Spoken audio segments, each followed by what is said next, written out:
Vou ser mais breve para não tomar muito também seu tempo, sei que é correria louca aí, né? Eu queria começar com nome, idade e naturalidade. Olha, é difícil responder isso aí, né? O meu nome é Jair Messias Bolsonaro, tenho 58 anos, a naturalidade que é difícil. Eu sou nascido na cidade de Glicério, registrado em Campinas e criado em Eldorado Paulista. E como é que iniciou? Como é que o senhor iniciou a carreira política? Olha, eu realmente dei algumas alterações no Exército Brasileiro, né? Que não podia dar, eu sabia, conhecia o regulamento disciplinar. Dei uma entrevista à revista Veja em setembro de 86 e valeu aí uma prisão disciplinar justíssima, tá ok? E ato contínuo cursando a escola de aperfeiçoamento de oficiais. Teve mais alguns problemas comigo, que eu realmente fiz algo que não estava previsto no regulamento, fui punido novamente e acabei então no ano seguinte me candidatando a vereador. E eu então pedi licença do Exército, fui candidato, me elegi vereador em 88, o mais votado do então Partido Democrata Cristão, e passei para a reserva do Exército em dezembro de 88, quando fui diplomado vereador lá pelo Rio de Janeiro. O que está na mídia agora, né? A possível candidatura do senhor para a presidência da República. Caso venha a ocorrer, né, essa candidatura, quais seriam as principais propostas? Olha, sonho, né? Todos nós temos. Você tem o seu aí, cada um que está nos vendo tem o seu também. Quem está na política e não pensa em crescer, ele se acomodou. E político acomodado, ele é muito ruim para a sociedade.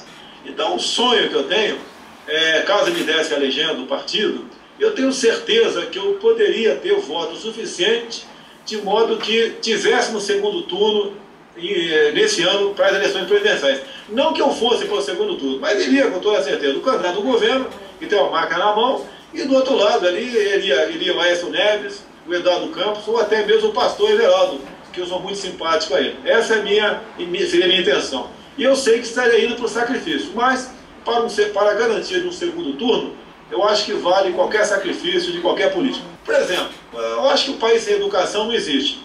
A primeira coisa, né? Eu aprendi na caserna que o comandante é o espelho da tropa.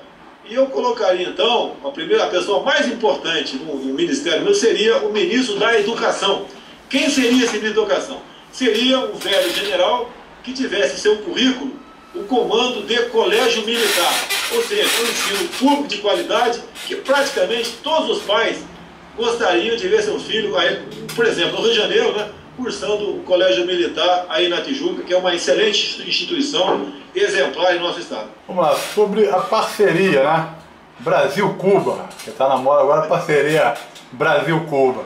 Gostaria da sua opinião. Olha, eu fico até com vergonha de tocar nesse assunto contigo, porque estamos completando 50 anos aí que o Brasil livrou-se de uma ditadura comunista, né? Não com os militares, mas com toda a sociedade, impulsionando os militares para que eles tirassem João Goulart do governo e realmente colocassem um regime aqui voltado para a liberdade, para o progresso, né? Um país cristão e por aí fora.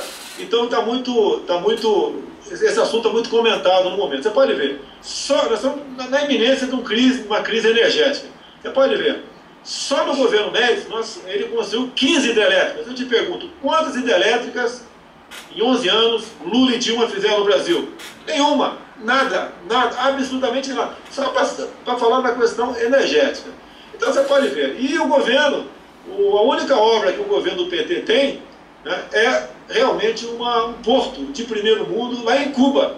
Eu até perguntaria, né, como é que o Cuba ia pagar esse empréstimo, entre aspas, para nós?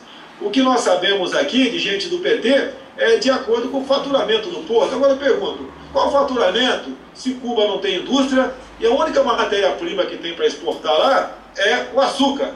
Se açúcar desse independência e riqueza para alguém, o nosso Nordeste seria uma Suíça.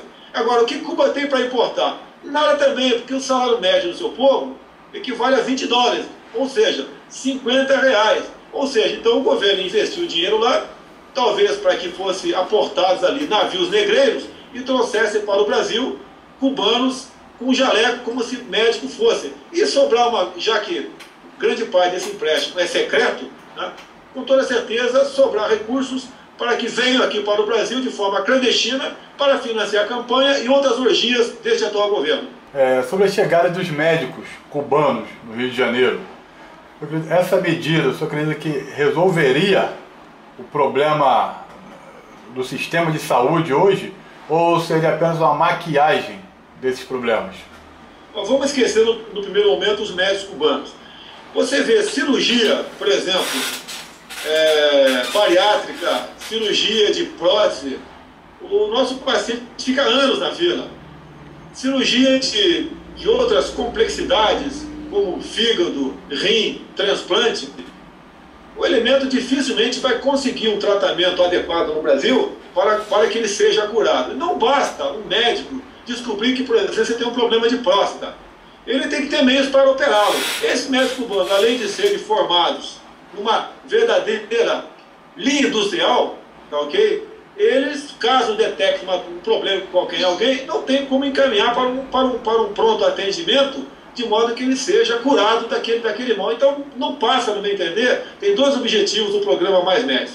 Primeiro, a propaganda política, ok? Para mostrar para o povão aqui que o governo está preocupado. Agora, ele passou 11 anos, inclusive o líder ali do Quinagra tem um projeto nessa casa que proíbe a abertura de novas faculdades de medicina no nosso país. Eles estão sendo mal formados. Agora, em Cuba, eles não aceitam, né? O próprio PT, o ali de Quinagra, que eles façam um exame de revalida aqui. E, num segundo momento, o que interessa esse projeto, né, de Mais Médicos, assim como Cuba, a ditadura cubana, no passado era financiado pela Rússia, depois passou a ser financiado pela Venezuela, e agora a ditadura cubana só está sobrevivendo graças a esse dinheiro que o Brasil manda para eles.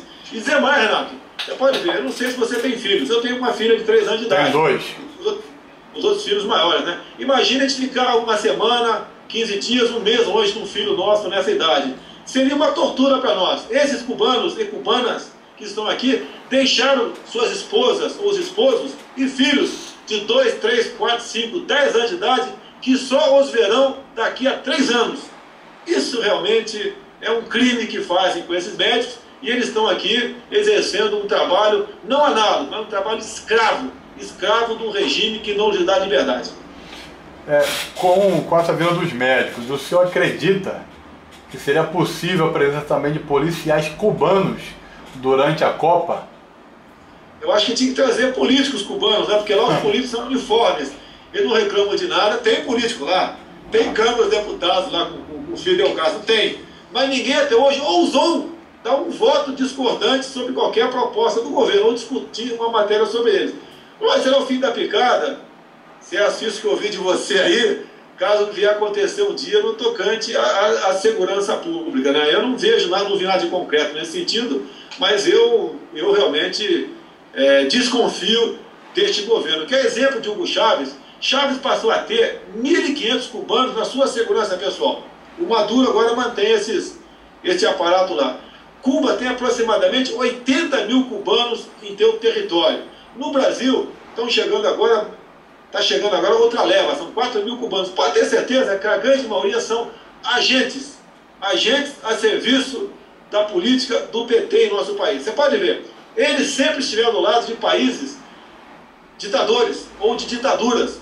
Você pode ver, há pouco tempo Lula brigou para que Ahmadinejad pudesse enriquecer seu urânio a mais de 20%, ou seja, permitindo que o Irã tivesse a bomba atômica para varrer Israel do mapa.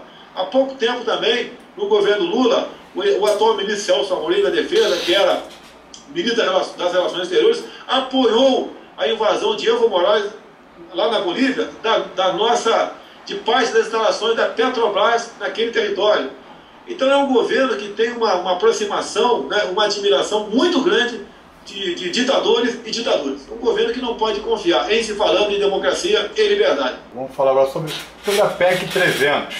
O senhor acredita que essa proposta para um piso nacional para policiais militares e bombeiros poderá sair do papel ou há interesse político em não oficializar essa proposta? Olha, o que o policial militar tem que entender é uma coisa. Ele tem que olhar para as pessoas que falam a verdade, não aqueles que querem agradar. O grande mal do político é querer agradar todo mundo. Ok? A PEC 300 atualmente, ela não cria um piso. Ela cria um fundo onde a União e os estados botariam dinheiro nesse fundo para redistribuí-lo entre policiais e bombeiros militares do Brasil. Eu te pergunto, não há imposição para o governo federal ou os estaduais botarem dinheiro lá dentro. Então vai ser uma proposta de emenda à Constituição completamente inócua, não vai valer para nada.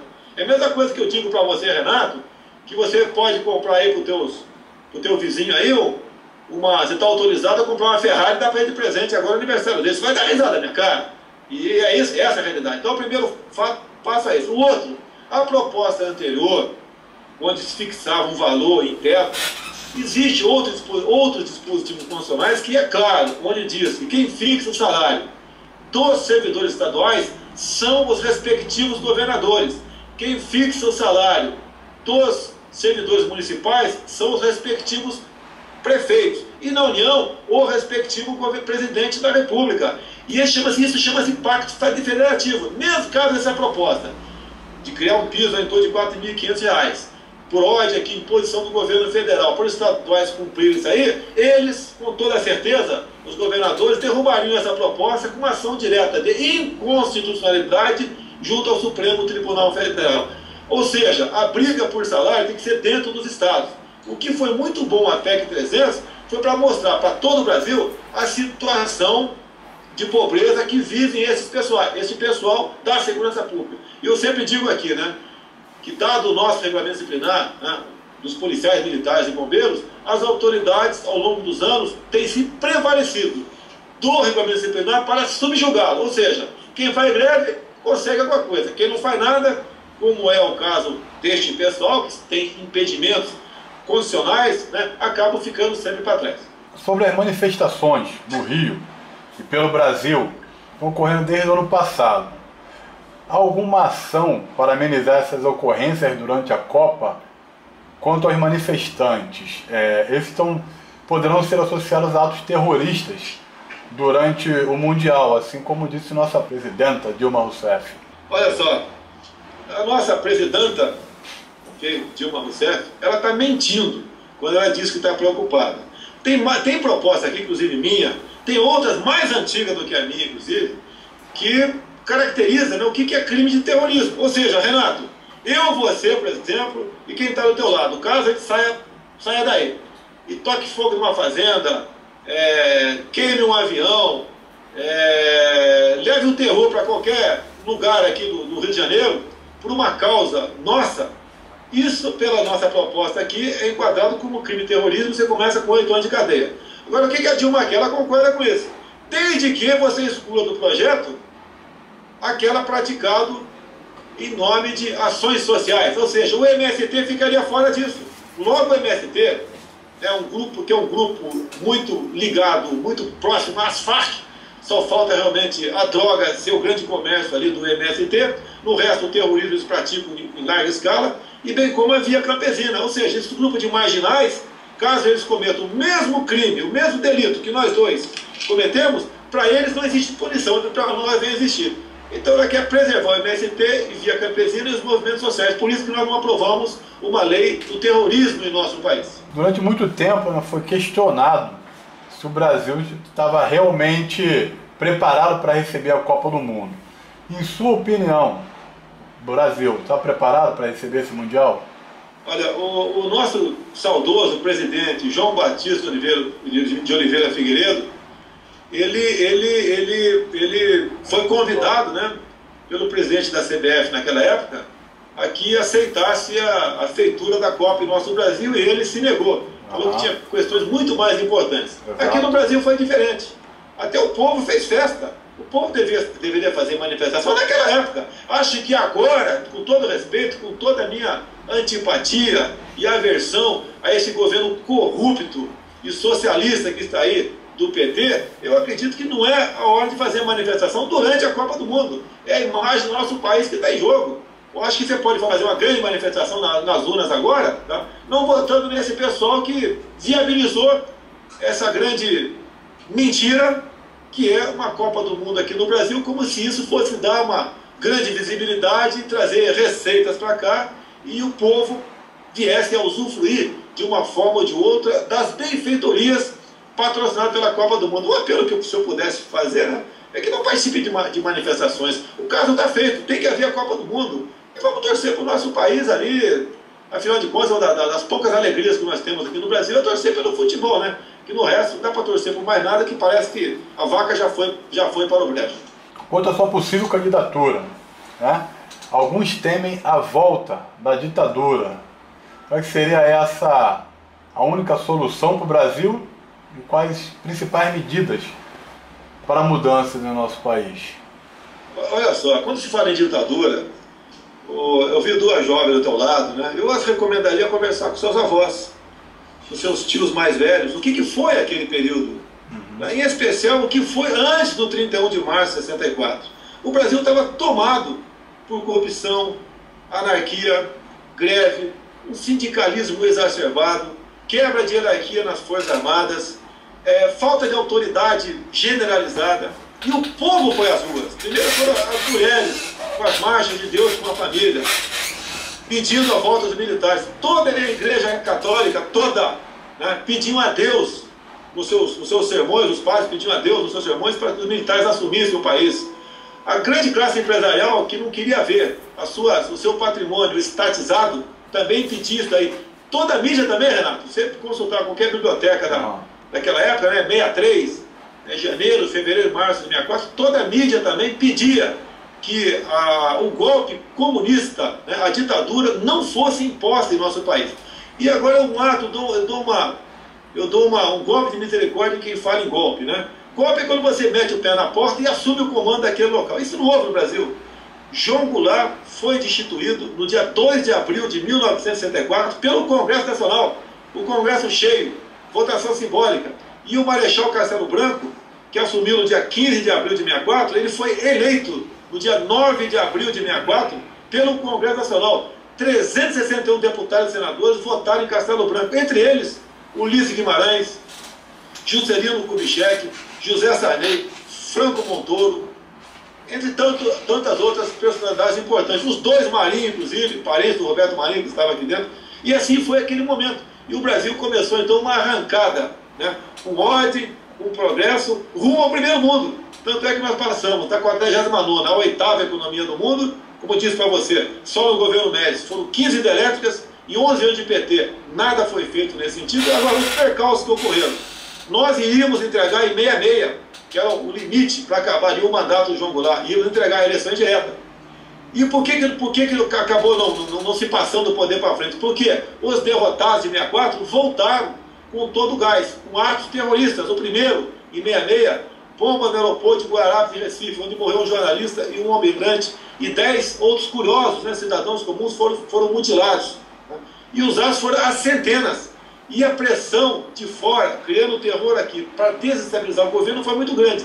E quem mais financiava a luta armada, acredite se quiser, era o governo de Fidel Castro, que recebia dinheiro da União Soviética e repassava para cá. Eu sempre, como dirijo a juventude, né, respeitosamente, vocês acharem que Fidel Castro patrocinou a luta armada para derrubar uma ditadura, é acreditar em Papai Noel. Ou seja, Fidel Castro queria uma ditadura, só um debilóide, um débil mental, alguém mal intencionado, achar que isso seria uma verdade. Pena de morte no Brasil. Olha só, o ser humano, você, né, quem está ao teu lado, nós só respeitamos o que tememos. Ok? Você, por exemplo, jogando uma partida de futebol, se o juiz não tiver o cartão vermelho no bolso, você entra com os dois pés no pescoço do seu adversário a todo momento e vai receber 1, 2, 3, 4, 5, 10 cartões amarelos. E vai continuar jogando bola. No Brasil não existe pena. É brincadeira. Uma pessoa pratica, por exemplo, um latrocínio, um estupro seguido de morte, ou até mesmo um crime sem morte, que eu julgo os mais violentos, né? É a tal da pedofilia. Gente que abusa de crianças, meninos e meninas de 8, 9, 10 ou 4 anos de idade. Esses caras tinham que ter pena de morte. Ou seja, o elemento, antes de abusar sexualmente de uma criança de 6 anos de idade, ele tem que ter consciência que hoje em dia, com o exame do DNA, caso o esperma dele esteja no corpo daquela criança, ele vai para a cadeira elétrica ou para uma forca, ele pode escolher, ou fuzilamento, até uma terceira opção para ele. Caso contrário, essa criminalidade vai continuar existindo, e digo mais, não sei se você está aí, mas essas duas meninas que estão no teu lado, com toda certeza, as mães delas estão preocupadas até a hora que elas chegarem em casa, dado a violência como existe de forma banal em nosso país. Qual seria a menor idade ideal? Eu falo a menor idade para 16, hoje fala 15, 12. Um exemplo aqui, ontem eu perguntei a minha sobrinha, de 11 anos, perguntei a ela: Camille, se você matar alguém, o que acontece? Ela: vou presa, tio. 11 anos. Ela tem ciência que se ela cometer algum ato fora da lei, ela vai presa. Cris, na sua opinião, qual é a menor idade ideal seria? Eu vou te falar um número, né? Mas eu queria primeiro dar um argumento que você derruba qualquer pessoa que diga que uma criança de 14, 15, 16, 17 anos de idade não tem consciência do que está fazendo. Esse é o argumento que este pessoal da esquerda e esse pessoal usa. Eu digo o seguinte: esse moleque, 17, 16, 14 ou 15 anos, ele não rouba uma penca de banana na favela, tá? Ele não estupra na favela, ele não rouba nada na favela. Por quê? Porque lá tem pena de morte. Então ele tem plena consciência que está cometendo um ato errado e não comete lá. E ele vai acabar indo com o asfalto. Mas olha só, se a gente começar a discutir muito essas coisas, você está dando munição para não aprovar nada. Eu acho que, número, eu falaria 14 anos, mais que suficiente hoje em dia. A proposta mais antiga que tem na Câmara, para reduzir para 16 anos, de deputados que têm mandato, é a minha. É de 96. E nós temos dificuldade, né? Você faz as contas aí, vai estar fazendo 18 anos que essa PEC sequer é votada, é apreciada na Comissão de Constituição e Justiça, que é uma pressão muito grande para o governo federal, em especial Dilma Rousseff, contra isso. Você pode ver, o mês passado, no Senado, uma proposta do senador Aloysio Nunes Ferreira visava diminuir para 16 anos de idade, né, o limite para se punir criminalmente esses menores que porventura cometam crimes hediondos. E por 11 a 8, a Comissão de Constituição e Justiça do Senado acabou não aceitando, rejeitando essa proposta. Foram 7 votos, deputados do PT, todos do PT presentes, um do PSOL, outro do PSOL, outro do PCdoB. E o deputado, por exemplo, um deputado do PMDB que votou contra é o Eduardo Braga, líder do governo. E ele, ao votar, ele falou o seguinte: eu sou favorável à proposta do Aloysio Nunes Ferreira, mas como é uma questão de governo ou uma ordem do governo para votar contra essa proposta, eu estou votando contra mesmo. Ou seja, o PT, Dilma Rousseff, não quer a redução da maioridade penal. Por eles, esse menorzão, 16, 17 anos, pode continuar sequestrando, estuprando, roubando, fazendo barbaridade, não tem problema nenhum. O governo, ele quer mostrar muito uma realidade que agora no Nordeste está melhorando as famílias. Eu quero uma opinião sobre a Bolsa Família. Olha só, eu estava recordando agora, né, o início do Bolsa Família, né? Ela começou numa proposta aqui do senador Antônio Carlos Magalhães, né, chamado Fundo de Combate à Pobreza. Foi uma proposta de emenda da Constituição. E ela foi aprovada com apenas um voto contrário. O meu. Você acredita se quiser, né? E eu votei, fui o único voto contrário nos 2 turnos. Por que, basicamente?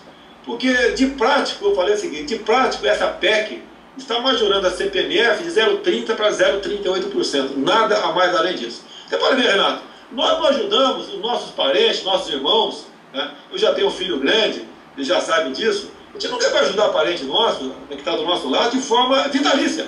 Vai chegar um momento que vai falar: ô vagabundo, vai trabalhar, cara. Vai ficar aqui vendo televisão aí, jogando videogame o tempo todo. Vai trabalhar, pô. Vai catar latinha na rua. Agora, por que o governo quer ajudar de forma vitalícia este pessoal? Porque é um voto de capricho mais do que garantido. E por ocasião das eleições, ele vai levar ali aquela dúvida: atenção, se vocês não votarem na gente, esse outro candidato aqui vai acabar com o Bolsa Família. E acaba levando esse pessoal, né, em troca dessa miséria, até acaba elegendo aqui a pessoa que ou vai manter na miséria. Se o governo quisesse tirar da miséria esse povo, ele investiria na educação básica, que não é difícil. Basta ele começar a dar autoridade para o professor. O professor, no meu entender, tem que ter autoridade para dar uma bronca no aluno e, se for o caso, pegar no pé da orelha. Não é dar porrada nele, não. É pegar no pé da orelha. Tá? e dar uma suspensão nele, botar de castigo. O professor não pode fazer isso. O professor, lamentavelmente, hoje em dia é uma figura decorativa na sala de aula, onde ele ouve desaforo, de vez em quando leva porrada de aluno e tem que torcer para não levar tiro. Que de vez em quando a gente vê que o professor leva até tiro na sala de aula. Dessa maneira, você acha que o Brasil vai evoluir quando? Graças a Deus, o que nos mantém vivos aqui é aquilo que se chama de commodities. É o que Deus nos deu. Se acabar o que Deus nos deu, são a questão de mineração, a agricultura, a pecuária, não temos mais nada para fazer com que o nosso Brasil ganhe divisas e possa realmente evoluir.